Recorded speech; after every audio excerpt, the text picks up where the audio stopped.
السلام علیکم دوستو، ویڈیو کو دیکھنے سے پہلے ہمارے اس چینل کو سبسکرائب کر لیں اور نیچے موجود بیل آئیکن کو بھی ضرور کلک کر لیں تاکہ ہماری ویڈیوز آپ کے پاس بر وقت پہنچتی رہیں۔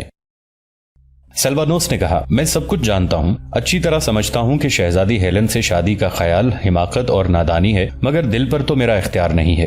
اس کی محبت میں دن رات جل رہا ہوں۔ آتش عشق نے میرے رگ رگ میں آگ لگا دی ہے۔ مقدس باپ، مجھے اس آگ میں جلنے سے آپ ہی بچا سکتے ہیں۔ تھیوڈوس کہنے لگا، مجھے تم پر رحم آتا ہے، مگر سوچو میں کیا کر سکتا ہوں۔ سلوانوس کہنے لگا، بادشاہ پر آپ کا اس قدر اثر و رسوخ ہے کہ وہ آپ کی بات ٹال نہیں سکتے۔ اگر آپ ذرا بھی اس معاملے میں تحریک کریں تو میری قسمت کا ستارہ چمک سکتا ہے۔ تھیوڈوس کہنے لگا کہ ناممکن ہے، اگر میں ذرا بھی اس معاملے میں لب کشائی کروں گا تو شہنشاہ مجھ سے بھی بدظن ہو جائے گا۔ سلوانوس نے نا امیدی کے لہجے میں کہا، تو کیا میں مرنے کے لیے تیار ہو جاؤں یا خودکشی کر لوں؟ تھیوڈوس کہنے لگا، میں ابھی اس کا مشورہ نہیں دے سکتا، لیکن ایک بات میرے ذہن میں آئی ہے، عجیب نہیں کہ تم اپنی آرزو میں کامیاب ہو جاؤ۔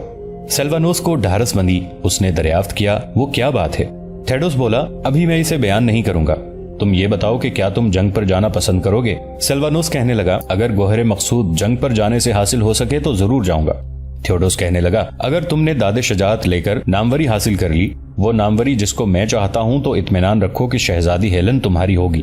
سلوانوس نے جواب دیا، میں اس کے لیے سر دھڑ کی بازی لگا دوں گا۔ تھیوڈوس بولا، اور اسی وقت تم ناموری بھی حاصل کر سکو گے۔ سنو، بہت ممکن ہے کہ شہزادی ہیلن نیلامی پر چڑھا دی جائے۔ سلوانوس یہ بات سن کر کمال متحیر ہوا۔ اس نے کہا، نیلام پر چڑھا دی جائے؟ کیا شہنشاہ جرجیر اپنی اکلوتی بیٹی کو سیم و زر کے عوض فروخت کرنا منظور کر لیں گے؟ تھیوڈوس نے اطمینان کے لہجے میں کہا، نہیں، وہ دولت کے عوض کسی حالت میں اسے فروخت نہیں کریں گے، مگر جس نیلام کا میں نے ذکر کیا ہے وہ سروں کی قیمت کے عوض ہوگا۔ سلوانوس کہنے لگا، میں سر کی بازی لگا دوں گا۔ تھیوڈوس نے کہا، تب تو تمہیں کامیابی کی ضرور امید رکھنی چاہیے۔ سلوانوس کہنے لگا، اچھا تو میرے لیے کیا حکم ہے؟ تھیوڈوس نے کہا، تم جنگ کی تیاری کرو اور لشکر کے ساتھ چلو۔ شہزادی ہیلن بھی چلے گی، اگر تمہاری خوش قسمتی نے یاوری کی تو وہ تمہاری ہوگی۔ سلوانوس نے اس کا شکریہ ادا کیا۔ اب سلوانوس اٹھا، پادری کے ہاتھوں کو بوسہ دیا اور چلا گیا۔ اس کے جاتے ہی پادری کی بیوی آئی اور اس نے کہا، میں تو ڈر گئی تھی کہ کہیں آپ اشرفیوں کے لینے سے انکار نہ کر دیں۔ تھیوڈوس نے ہنس کر کہا، تقدس کو قائم رکھنے کے لیے اس قسم کی گفتگو کی ضرورت ہوتی ہے، جاؤ تھیلی کو خزانے میں جمع کر دو۔ اس کی بیوی گئی، تھیلی نکالی اور اسے اچھالتی اور خوش ہوتی چلی گئی۔ امیر المؤمنین خلیفۃ المسلمین حضرت عثمان غنی رضی اللہ عنہ نے اعلان کر دیا تھا کہ افریقہ پر اسلامی لشکر روانہ ہوگا، جو لوگ جانا چاہیں وہ مینا کے میدان میں جمع ہو جائیں۔ چنانچہ جہاد کے دلدادہ اور شہادت کے تمنائی وہاں جا کر جمع ہونے لگے اور بہت ہی تھوڑے عرصے میں تقریباً 20,000 سرفروش مجاہدین جمع ہو گئے۔ اس لشکر میں نوجوانوں کی تعداد زیادہ تھی اور صحابہ کرام رضوان اللہ کے پرجوش فرزندوں نے افریقہ جانے کا قصد کیا تھا۔ ان میں قابل ذکر ہستیاں حضرت عبداللہ رضی اللہ عنہ بن حضرت عمر فاروق رضی اللہ عنہ، حضرت حسن رضی اللہ عنہ بن علی کرم اللہ وجہہ، حضرت حسین رضی اللہ عنہ بن علی رضی اللہ عنہ، حضرت حسین رضی اللہ عنہ بن علی کرم اللہ وجہہ، حضرت ابن جعفر، حضرت عبداللہ بن حضرت عباس رضی اللہ عنہ اور حضرت عبداللہ بن زبیر رضی اللہ عنہ۔ ظاہر ہے یہ سب بڑے پائے کے نوجوان تھے، خصوصاً حضرات حسنین کریمین حضور صلی اللہ علیہ وآلہ وسلم کے نواسے، شیر خدا حضرت علی رضی اللہ عنہ کے بیٹے اور خاتون جنت حضرت فاطمہ الزہرا کے تلبند تھے، جو محض جوش جہاد اور شوق دلوں میں لے کر وطن سے دور افریقہ جیسے بر اعظم میں جانے کے لیے آمادہ ہو گئے تھے۔ ان معصوم شہزادوں کی شرکت سے لوگوں میں اور بھی جوش و خروش بڑھ گیا اور بڑی کثرت سے مجاہدین جمع ہو گئے۔ بہت تھوڑے عرصے میں 20,000 مجاہدین کا مجمع ہو گیا۔ ان میں سے اکثر لوگوں کے ساتھ ان کے اہل و عیال بھی تھے۔ اس وقت مسلمانوں میں یہ کچھ دستور ہو گیا تھا کہ عالیدار لوگ ماں بیوی بچوں کے جہاد پر جایا کرتے تھے۔ تعجب یہ ہے کہ ہر قوم جب کسی دوسرے ملک اور دوسری قوم پر حملہ آور ہوتی ہے تو اپنے اہل و عیال ساتھ نہیں رکھتی، لیکن مسلمان ساتھ رکھتے تھے، اور انہیں مطلق بھی اندیشہ نہیں ہوتا تھا کہ کہیں ان کے بیوی بچے دشمنوں کے ہاتھوں نہ پڑ جائیں۔ اس کی سب سے بڑی وجہ یہ تھی کہ مسلمانوں کو خیال بھی نہیں گزرتا تھا کہ وہ دشمن کے مقابلے میں شکست نہ کھا جائیں اور ان کے اہل و عیال گرفتار نہ کر لیے جائیں۔ ان کا اللہ جل شانہ کی قدرت پر کچھ ایسا بھروسہ تھا کہ اس کی اعانت ہر کام میں اپنے شامل حال سمجھتے تھے اور فتح کا یقین رکھتے تھے۔ اس لشکر کے ساتھ حبیب بھی اپنے اہل و عیال کے ہمراہ تھے۔ ان کی ایک نوجوان لڑکی سلمہ تھی جو نہایت خوبرو اور بہادر تھی۔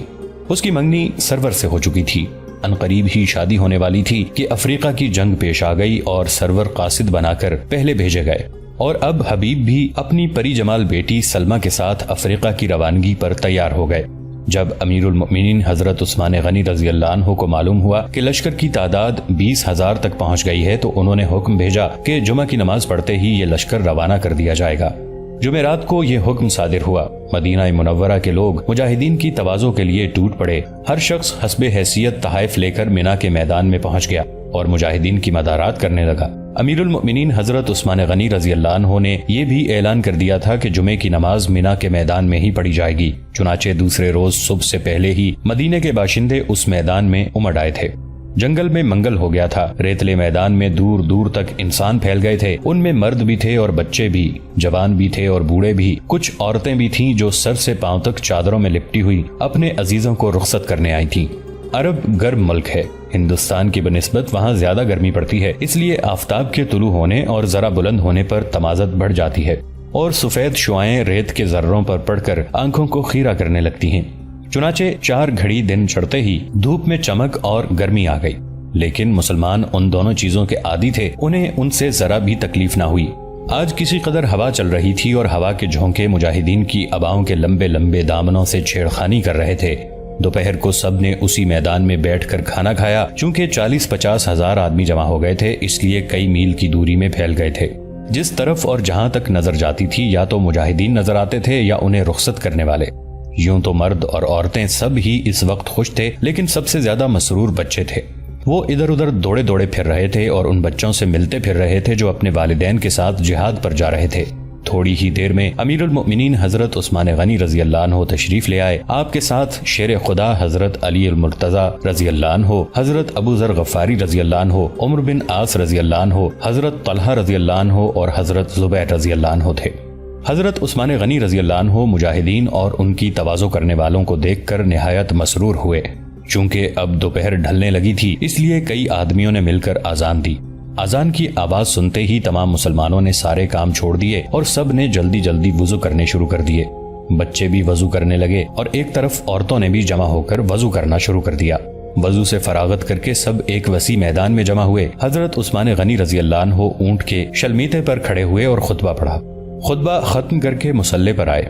حضرت علی کرم اللہ وجہہ نے تکبیر پڑھی اور حضرت عثمان غنی رضی اللہ عنہ نے نماز پڑھانی شروع کی۔ جب نماز ختم ہو گئی تب حضرت عثمان غنی رضی اللہ عنہ نے نوجوان مجاہدوں میں سے حضرت حسن رضی اللہ عنہ اور حضرت حسین رضی اللہ عنہ، فرزندان علی رضی اللہ عنہ، حضرت عبداللہ بن عمر رضی اللہ عنہ، حضرت عبداللہ بن عباس رضی اللہ عنہ اور حضرت عبداللہ بن زبیر رضی اللہ عنہ کو اپنے پاس بلایا۔ چونکہ اس لشکر میں بہت سے عبداللہ جمع ہو گئے ہیں، اس لیے مناسب معلوم ہوتا ہے کہ ان کے ناموں کی بجائے ابن فلاں لکھا جائے۔ ناظرین ان کی ولدیت سے سمجھ لیں گے کہ کون سے عبداللہ تھے۔ یہ سب لوگ آپ کے پاس جا بیٹھے۔ حضرت طلحہ، حضرت علی، حضرت زبیر اور حضرت عمر بن عاص رضی اللہ عنہم بھی وہیں آ گئے۔ امیر المؤمنین نے فرمایا، میرے فرزندو، ابھی تک میں نے اس لشکر کی سرداری پر کسی کو نامزد نہیں کیا ہے۔ میں کسی نوجوان مجاہد کو سردار مقرر کرنا چاہتا ہوں، لیکن نوجوانوں میں وہ تمام لوگ جن کی عظمت و جرت سے نہ صرف میں بلکہ تمام مدینے والے خوب واقف ہیں، مثلا رسول خدا صلی اللہ علیہ وآلہ وسلم کے نواسے حضرت حسن رضی اللہ عنہ اور حضرت حسین رضی اللہ عنہ ہیں، جنہیں یہ شرف ہے کہ وہ خاتون جنت حضرت فاطمہ الزہرا رضی اللہ عنہا کے جگر بند اور شیر خدا حضرت علی المرتضی رضی اللہ عنہ کے فرزند ہیں۔ شہنشاہ عرب و عجم فاروق اعظم حضرت عمر کے بیٹے عبداللہ ہیں۔ حضور صلی اللہ علیہ وآلہ وسلم کے چچا عباس کے بیٹے عبداللہ ہیں۔ شیر اسلام حضرت زبیر رضی اللہ عنہ کے بیٹے عبداللہ ہیں۔ میں انہی میں سے کسی کو امیر مقرر کرنا چاہتا ہوں، لیکن ابھی تک یہ طے نہیں کر سکا ہوں کہ کسے مقرر کروں۔ ایک بات میں ضرور کہنا چاہتا ہوں اور وہ یہ کہ عبداللہ بن زبیر فی الحال رک جائیں، میں انہیں دوسرے لشکر کے ساتھ بھیجوں گا، اگرچہ میں جانتا ہوں کہ انہیں اس کا افسوس ہوگا، لیکن مصلحت یہی ہے۔ امیر المؤمنین کی مخالفت کرنے کی کسے جرت تھی؟ عبداللہ بن زبیر نے کہا، اگرچہ میرا دل اسی لشکر کے ساتھ جانے کو چاہتا ہے، لیکن جب امیر المؤمنین نہیں چاہتے تو میں نہیں جاؤں گا۔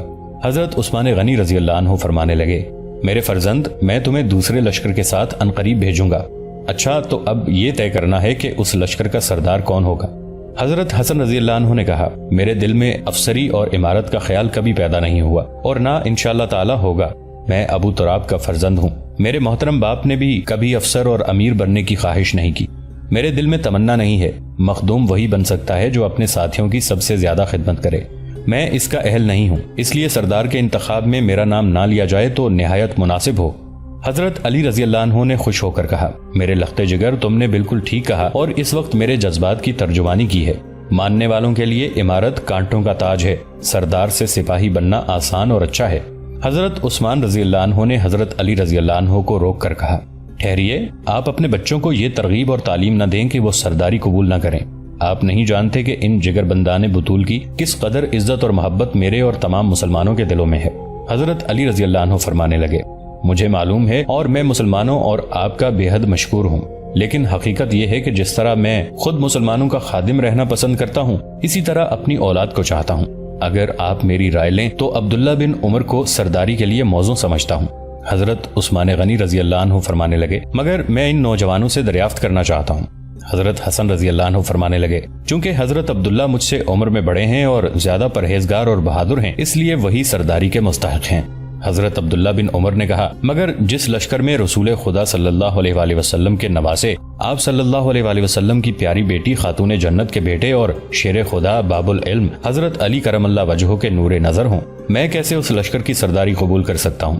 حضرت حسین رضی اللہ عنہ نے حضرت عبداللہ رضی اللہ عنہ سے کہا، بھائی عبداللہ، اگر تمہارے دل میں ہماری عزت و محبت ہے تو ہمارے کہنے سے تم سرداری قبول کر لو۔ حضرت عبداللہ کی آنکھوں میں آنسو بھر آئے۔ آپ نے کہا، آپ کے حکم سے میں سرتابی نہیں کر سکتا۔ مجھے خوب یاد ہے کہ جب ایران سے مال غنیمت آیا تھا اور میرے پدر بزرگوار امیر المؤمنین حضرت عمر فاروق اعظم نے اس میں سے آپ کو اور آپ کے بڑے بھائی کو حصہ زیادہ دیا تو مجھے ناگوار گزرا، اور میں نے کہا تھا کہ آپ نے اپنا بیٹا ہوتے ہوئے مجھے حصہ کیوں کم دیا ہے؟ تو آپ نے فرمایا تھا کہ کیا تیرے نانا حسین کے جیسے نانا ہیں؟ کیا تیری ماں حسین کے جیسی ماں ہے؟ اور کیا تیرے باپ حسین جیسے باپ ہیں؟ یہ سن کر میرے دل کو تسلی ہو گئی تھی، اور اس روز سے میں برابر توبہ اور استغفار کرتا رہا ہوں کہ میں نے فخر کیوں کیا کہ میں خلیفہ کا بیٹا ہونے کی وجہ سے حسین رضی اللہ عنہ کے برابر حصہ پانے کا مستحق ہوں۔ ان کی یہ گفتگو سن کر تمام حاضرین کی آنکھوں کے سامنے حضرت عمر فاروق رضی اللہ عنہ کی تصویر کھنچ گئی، سب کی آنکھیں پرنم ہو گئیں۔ حضرت علی کرم اللہ وجہہ نے لمبا سانس بھر کر کہا، خدا کی قسم، عمر رضی اللہ عنہ بے نفس انسان تھے، انہوں نے جس قدر سلوک ہمارے ساتھ کیا ہے ہم ہی جانتے ہیں۔ فرزند، تم نے ان کی یاد دلا کر ہمارے دلوں پر غم کے تیر برسا دیے۔ خداوند عالم انہیں جنت الفردوس میں داخل فرمائے، وہ کبھی اور کسی موقع پر بھی ہمیں نہیں بھولے۔ تمہیں سرداری کے لیے میں نے منتخب کیا ہے، میرے کہنے سے عہدہ سرداری قبول کر لو۔ حضرت عبداللہ کہنے لگے، میں بڑے فخر سے قبول کرتا ہوں۔ حضرت عثمان غنی رضی اللہ عنہ نے فرمایا، کس قدر نیک لوگ ہو تم سب، جب تک مسلمانوں میں اتحاد اور یکجہتی کا یہ جذبہ رہے گا کبھی کسی قوم سے دب کر نہیں رہیں گے۔ اچھا عبداللہ، یہ علم لو۔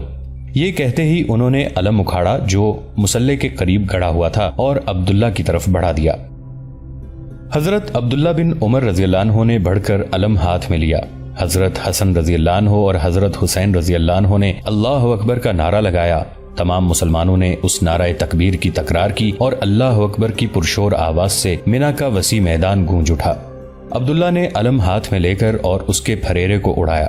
ہوا کے جھونکے اسلامی علم کے ساتھ اٹکیلیاں کرنے لگے۔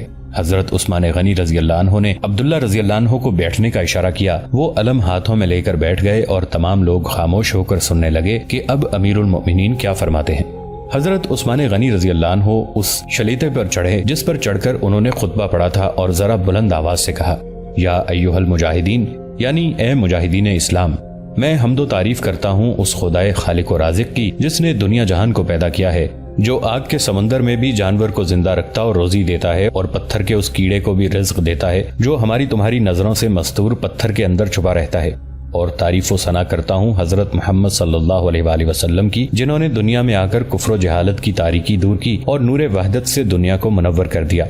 میں نہیں چاہتا کہ میرے فرزند یعنی اسلامی جانباز افریقہ جیسے بر اعظم پر لشکر کشی کریں، لیکن وہاں کے عیسائی بادشاہ نے اسلام کو مٹانے اور مسلمانوں کو فنا کرنے پر کمر باندھ لی ہے، چونکہ اسلام کی یہ تعلیم ہے کہ جو لوگ یا قوم زبان، ہاتھ یا تلوار سے اس بات کی کوشش کرے کہ خدائے واحد کا نام دنیا میں بلند نہ ہو سکے، یا مسلمانوں پر عرصہ حیات تنگ ہو جائے، یا وہ اپنے مذہبی فرائض ادا نہ کر سکیں، تو ایسی حالت میں ان دشمنان اسلام سے قتال کرنا جائز اور ضروری ہی نہیں بلکہ فرض عین ہو جاتا ہے، تاکہ فتنہ مٹ جائے اور دین اسلام کی آزادانہ پیروی میں کوئی رکاوٹ باقی نہ رہے۔ اس لیے مجبور ہو کر میں نے اذن جہاد دیا ہے۔ اب تمہارا فرض یہ ہے کہ دشمنان اسلام کو یہ بتا دو کہ اس کے مٹائے اسلام نہیں مٹ سکتا، مسلمان نہیں مٹ سکتے، اور خدا کا نام دنیا سے نہیں مٹایا جا سکتا۔ جب تک دنیا میں ایک مسلمان بھی زندہ ہے خدا کا نام بھی زندہ رہے گا، لیکن جوش و غضب میں آ کر کوئی ایسی حرکت بھی نہ کر بیٹھنا کہ جس سے اسلام پر دھبا آئے اور مسلمانوں کی گردنیں شرم و ندامت سے جھک جائیں۔ پہلی بات تو یہ کرنا کہ دشمن کو صلح و آتشی کا پیغام دینا۔ اگر وہ اسلام اور مسلمانوں کے خلاف اپنی معاندانہ کارروائی کرنے کا وعدہ کرے اور صلح پر آمادہ ہو جائے تو خبردار کسی کا خون نہ بہانا، فوراً صلح کر لینا۔ لیکن اگر وہ اپنی ضد پر اڑا رہے اور اسلام دشمنی سے باز نہ آئے تو پھر خدا پر بھروسہ کر کے اور اس کا مقدس نام لے کر اس پر ٹوٹ پڑنا اور جی کھول کر اپنی شمشیر خارا شگاف کے جوہر دکھانا، مگر جوش و تیش کی حالت میں بھی اس بات کا خیال رکھنا کہ تمہاری تلواریں ضعیفوں، مسکینوں، اپاہجوں، عورتوں، بچوں، پادریوں اور عام شہریوں کو جنہوں نے تمہارے مقابلے پر ہتھیار نہیں اٹھائے ہیں قتل نہ کریں، کسی مکان کو آگ نہ لگانا، کسی گرجے کو نہ گرانا، سرسبز درختوں کو نہ کاٹنا، لہلہاتی ہوئی کھیتیوں کو پامال نہ کرنا اور کوئی کام بھی ایسا نہ کرنا جو انسانیت، شرافت، تہذیب اور اسلامی اخلاق کے خلاف ہو۔ آپس میں مل جل کر رہنا۔ اگر خدا نخواستہ تم میں اختلاف پیدا ہو تو خدا کا یہ وعدہ سچا ہو کر رہے گا کہ مسلمان آپس میں نا اتفاقی نہ کرنا، ورنہ تمہاری ہوا اکھڑ جائے گی اور تم ذلیل و رسوا ہو کر رہ جاؤ گے۔ یاد رکھو، اسلام کی یہ تعلیم ہے کہ تمام دنیا کے مسلمان آپس میں بھائی بھائی ہیں، عربی ہوں یا اجمی، مصری ہوں یا شامی، امیر ہوں یا غریب، آقا ہوں یا غلام، گورے ہوں یا کالے، سب برابر ہیں اور آپس میں بھائی ہیں۔